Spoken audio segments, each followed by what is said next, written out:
I'm here with Denis Rogatyuk of El Ciudadano, which is the citizen. He is in Quito right now. There's a lot going on.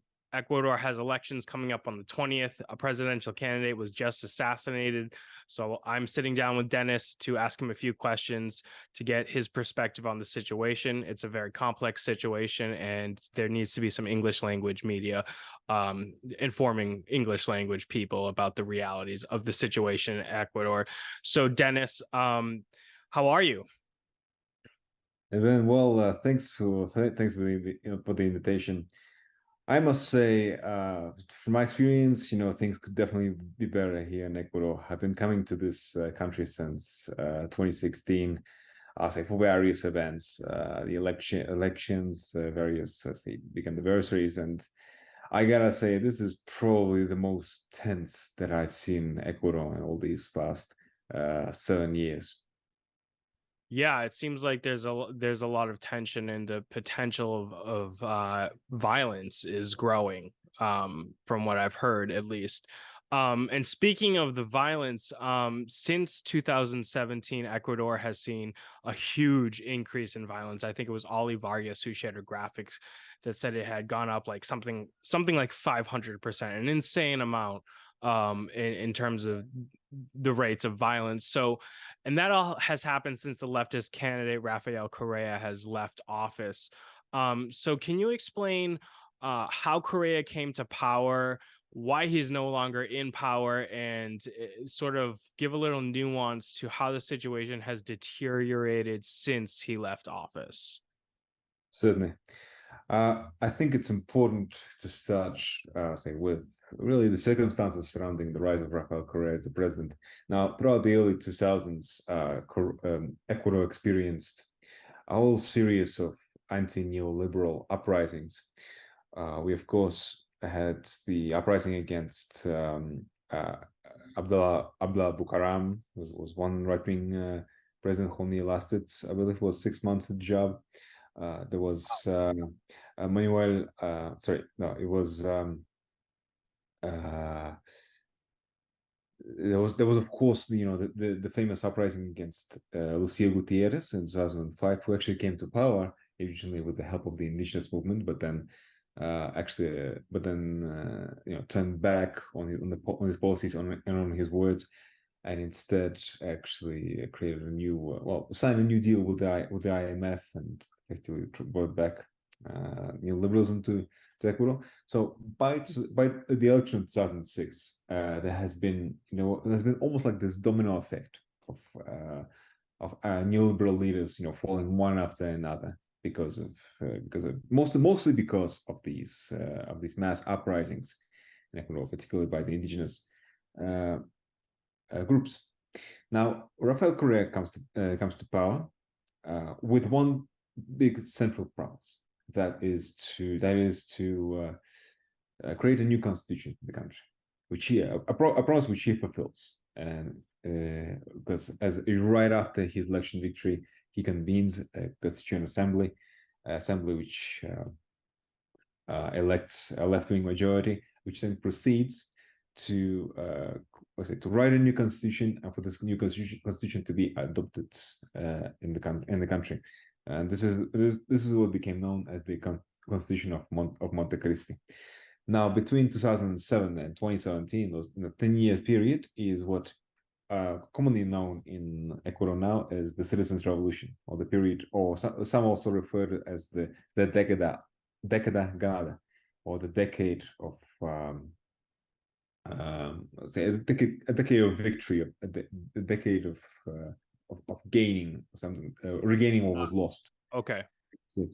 And this involved many of the socialist economic policies of creating first of all creating a new law of taxing the exports of hydrocarbon of the hydrocarbon industry, which multiplies the government revenue by many times, which in turn allowed to create dozens of new social programs that reduced poverty, that reduced inequality, also that were destined towards the economic development of the depressed regions throughout Ecuador, particularly the Amazonia. Mm, Yes.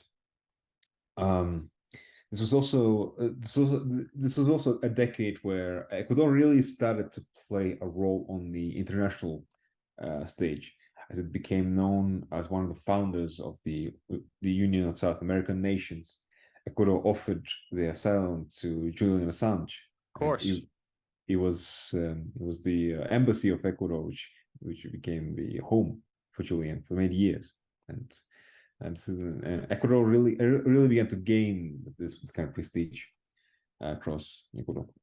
Now, because of the term limits at that time, Korea could not run for another term. So the political movement chose a successor who was Lenin Moreno, sorry, who was the vice president of Korea during his first presidential term. Unfortunately, despite his namesake, Moreno proved to be a neoliberal turncoat. Effectively, this is the kind of reputation that he has earned here in Ecuador and elsewhere. Is that unlike Korea, he began to embrace a lot of the neoliberal economic policies of Korea's predecessors, and this has also included the policy of political repression.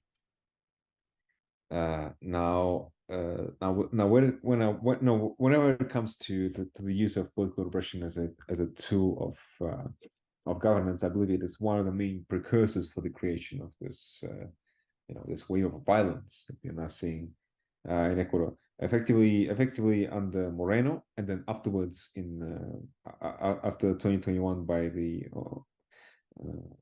president of Guillermo Lasso, another right-wing conservative president. Now he's a banker, isn't he? Sorry, He's a banker, isn't he? who was it? Who was indeed a corporate banker, and who himself also had quite a reputation in Ecuador for his past support for neoliberal policies. Now, under these two gentlemen, Lenin Moreno and Guillermo Lasso, now the state monopoly of violence began to expand quite substantially. So to the point where during mass protests and uprisings by the indigenous population, we saw dozens and dozens of victims, I say, at the hands of the state forces.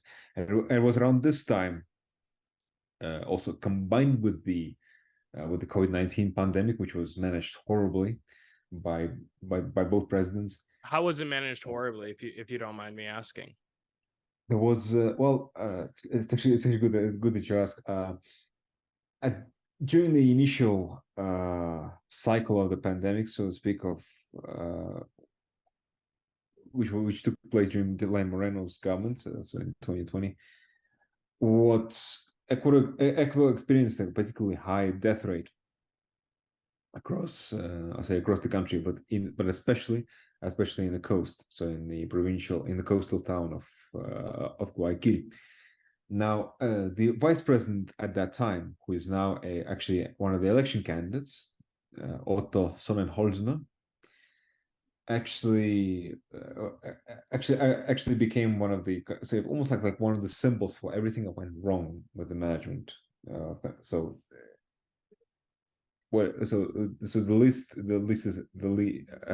list of things that went wrong. It's incredibly long, but at one point, Sonnenholzner has effectively, the government began making coffins out of cotton and delivering it throughout the households around Guayas, basically as a measure of trying to prevent mass how to say this Contagion.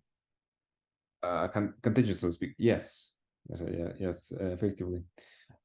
It was the refusal to import vaccines from China and Russia initially Oh as wow. well. Now, That did they have lockdowns? Yes, they did. Okay. They And did. so of course that disrupts the economy in a huge way. Now, the elections are on the 20th, and Fernando, I hope I'm pronouncing this right. Villavicencio is, you can correct me. Villavicencio. Yeah, so he was just assassinated. And there was some, it seemed almost like a psychological or information op that was going on with this gang, Los Lobos, the Wolves, that put out a statement claiming it, and it turned out that was fake. So that was pretty sketchy to me. So I'm wondering, he was pulling at 10%, and who do you think stands to gain the most from his assassination? And why do you think he was assassinated? Was it because of the elections, or is there something else at play here? Like we have to understand that Fernando Villavicencio was he built, say, his political career mostly I say, around being an opposition figure to Rafael Correa, or being opposition figure to the Citizens Revolution. But at the same time, and especially in the last year or so, in his last sort of few months, he also began kind of this campaign, this kind of a tough guy campaign image against various drug trafficking gangs, and especially the drug against different drug trafficking cartels that have infiltrated Ecuador. Now, there's still a lot of there's certainly a lot of theories and a lot of speculation going on around this. Now, unfortunately, the most common one that's been doing the rounds on social media, and that's something that's actually been kind of promoted by some of the presidential candidates, is that somehow the assassination of Villavicencio has to do with Rafael Correa. That Rafael Correa is somehow involved in this, and this is somehow supposed to be, revenge for Villavicencio being against Correa in the Now, last decade. a leftist candidate is currently in the lead. Do you think that's part of the reason why sort of the right is seizing on the opportunity to blame Correa? Luisa Gonzalez, who's the candidate of the Citizens Revolution, yeah, she's polling between right now, between 35 and 42%, or at least she was before this. Right. Right, and she's got a 30% lead over Fernando. So even with him out of the race, it doesn't seem like it would create that big of a difference. But um, I, do you see a situation where the violence could escalate? I know in that fake video, they said, John Topic, you're next, and I've heard that John Topic is quite the businessman, as it were. Do you think that the violence could spread to other candidates? I certainly don't discard it. Well, Ben, I gotta say that this, like I've observed elections before in Ecuador, and like an assassination of a candidate who was, let's say, who wasn't leading, but who was among the top four, top five. Even some of this scale is pretty unheard of in Ecuador in the last couple of decades. I reckon if you asked me this before the assassination of Villavicencio, I'd say extremely unlikely. But Really? uh, it's I reckon this really would not surprise me if Luisa Gonzalez herself actually became a victim of an attempted assassination of some Right. kind of violent act. In fact, we have to note that quite a few candidates of the Citizens Revolution had received death threats, and actually there have been attempts on their lives. Earlier this year, during the local and regional elections, so various candidates for local posts for mayoralities who were threatened and who actually were assassinated by various criminal gangs. Just as this time around, one of the alternative candidates for the National Assembly had also been killed. I don't recall exactly the name right now, but it's this cycle of violence has certainly touched the citizens' revolution and its leaders the most out of That's all of the that's very all. unfortunate to hear. Now the FBI has said that they have dispatched a team to Ecuador to assist in the investigation, to try to figure out who assassinated candidate Fernando. So, do you think that they're genuinely interested in helping find out who's responsible, or is there something shady going on? Well, and I have to say, something shady has been going on here in Ecuador for quite a few years, and I'm talking about the interference of foreign intelligence agencies in the normal functioning of the country. As the well, this is not the first time Lasso has done something like this. Because he So say you would ratified. blame Lasso. You would blame Lasso. Absolutely. I'm not the only one. In fact, the most of the family, the family of the Villavicencio, explicitly blame Lasso, mm, also the interim minister and the national government overall, for the lack of security provided to to Fernando. of course. But, during the presidential run. So it's but when I said that it's not the first time Lasso's done this, I meant that Lasso has ratified the return of the return of US troops to the country in return of a military base of a US military base, this time based in Galapagos. He's ratified hanging as sort of like almost like a partial autonomy of Galapagos to the US government. He had it's been quite he has not hidden his the level of cooperation that he's had with the US state, with the various US state agencies. So him inviting the FBI to investigate a crime that doesn't involve any US citizens on the Ecuadorian soil, I'd say this really is a symptom of just how dysfunctional the Ecuadorian government has become, the Ecuadorian state has become under neoliberalism. I think first and foremost, this is it. We also have to keep in mind that Colombian authorities are involved in this. The Really? How Colombian so? police, the allegedly the six suspects who were arrested in connection to the assassination of Villavicencio were Colombians, allegedly. Interesting. Their details and their details were also sent to Colombia to establish the connection, any possible connection they could have with political or criminal gangs there. Actually, now that you mention it, I seem to recall the president of Haiti being assassinated by some Colombians claiming to be part of the DEA. So that is, um, there's so many military bases in Colombia that belong to the United States. It seems like sometimes um, some operations may be launched from there, but of course, we yet to have all the details. And you were saying Ecuador is dysfunctional right now, and it does seem like they're at a crossroads. So, do you see the leftist presidential candidate clinching the lead and winning? And if that is the case, where do you see Ecuador going from here? Will this candidate be able to change things at least a little bit, or is she going to be sort of like a Gabriel Boric?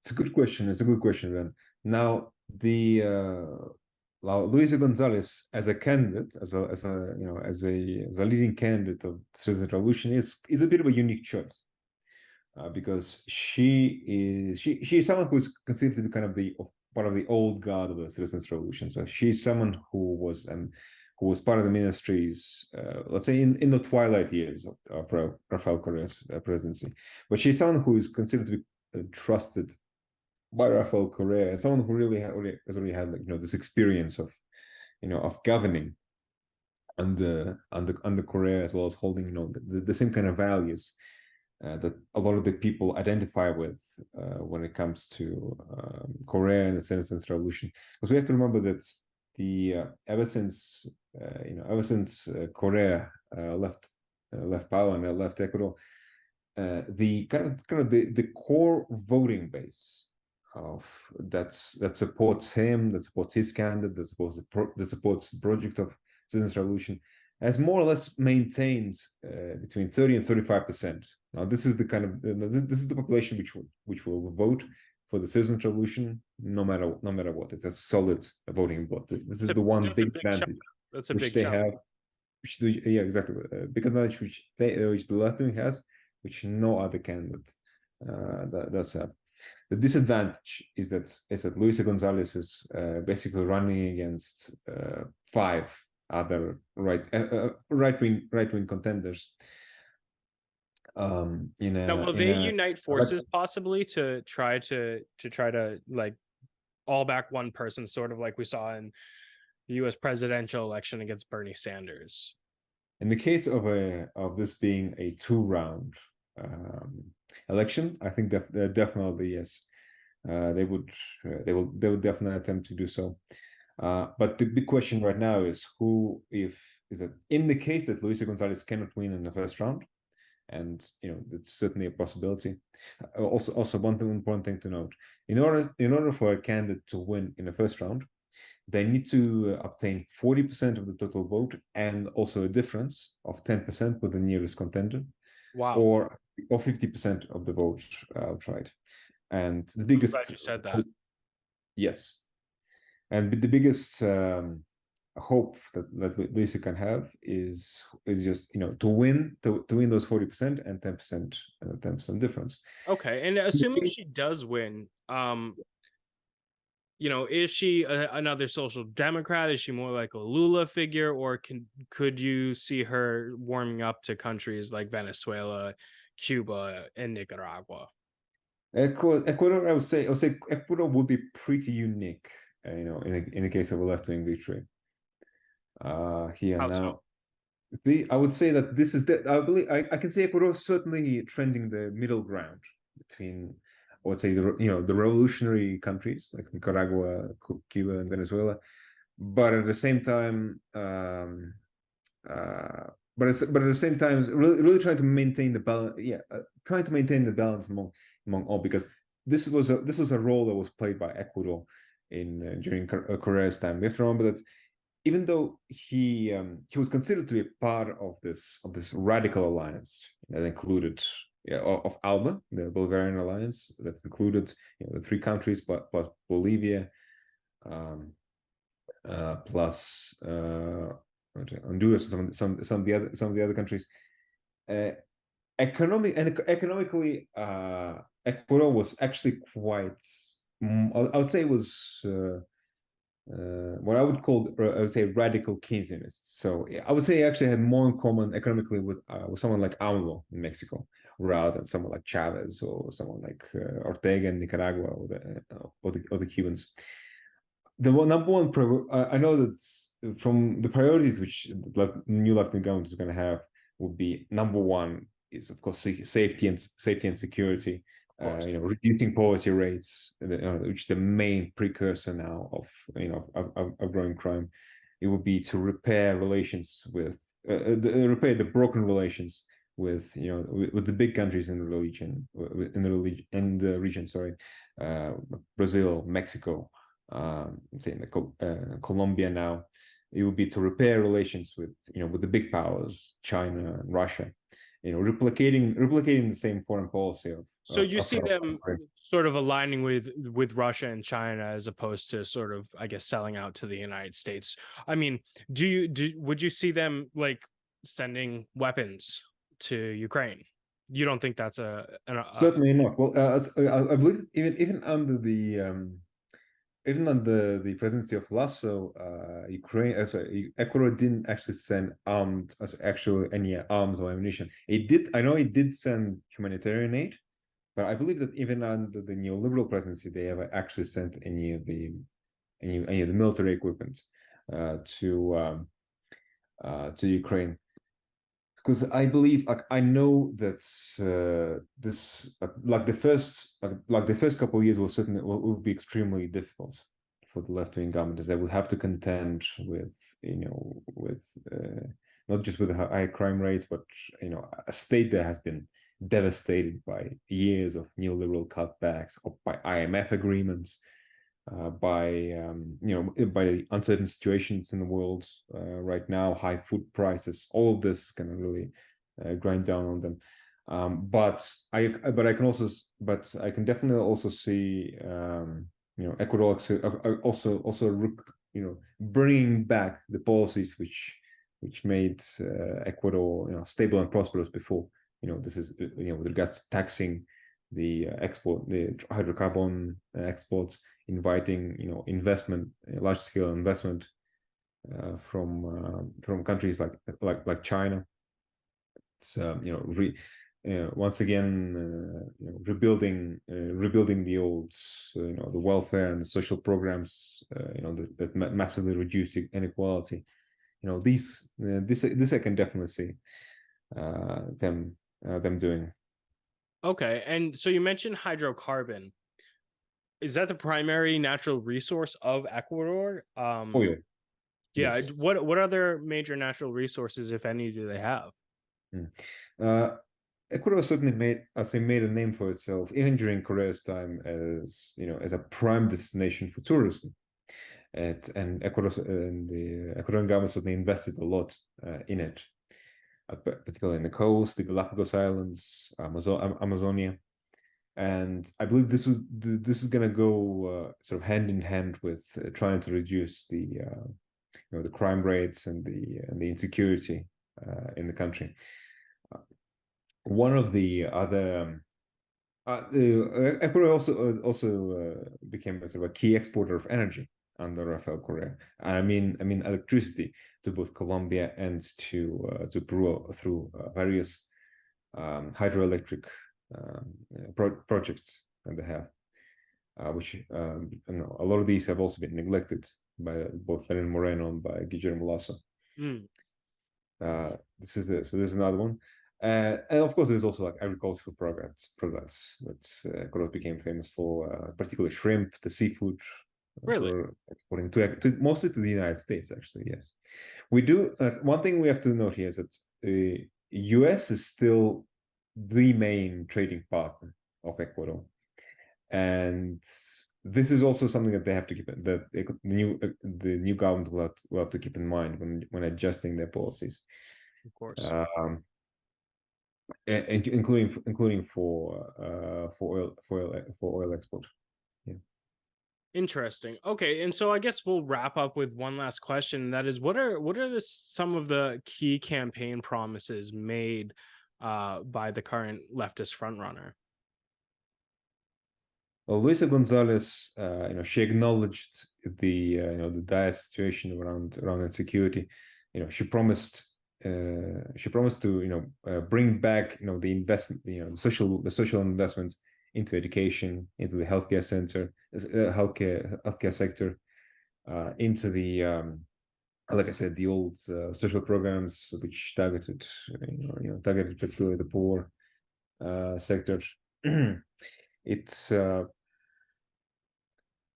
uh, it's it's you know they have supported bringing back social spending on the security forces, but not in the same way as neoliberal candidates. Neoliberal candidates, when they a lot of their policies centered on more body armor, more bullets for the cops. Right. Uh, in an interesting way, well, the Correa's presidency and Luisa Gonzalez has actually copied a lot of the policies from then. Has actually focused a lot of this she focused on like sensitivity training, human rights, training for the security for the armed forces as well. And more importantly, she made it clear that one of the main sources of crime in Ecuador is, of course, the various drug cartels, which would have to be dealt with. And this is something that's I believe that she mentioned she would cooperate with governments of other nations, helping to deal with that is with Mexico's AMLO, with Gustavo Petro from Colombia, Of course. in order to deal with them. Yeah. Okay. Well, Dennis, thank you so much. Dennis is joining me out of Quito, Ecuador. The elections are coming up. The situation is getting tense. So please do keep an eye on Dennis's reporting. He's one of the few English speaking journalists and journalists at all who are actually covering the situation there. Dennis, please stay safe, and I'll be making sure to share all of your content in the coming days.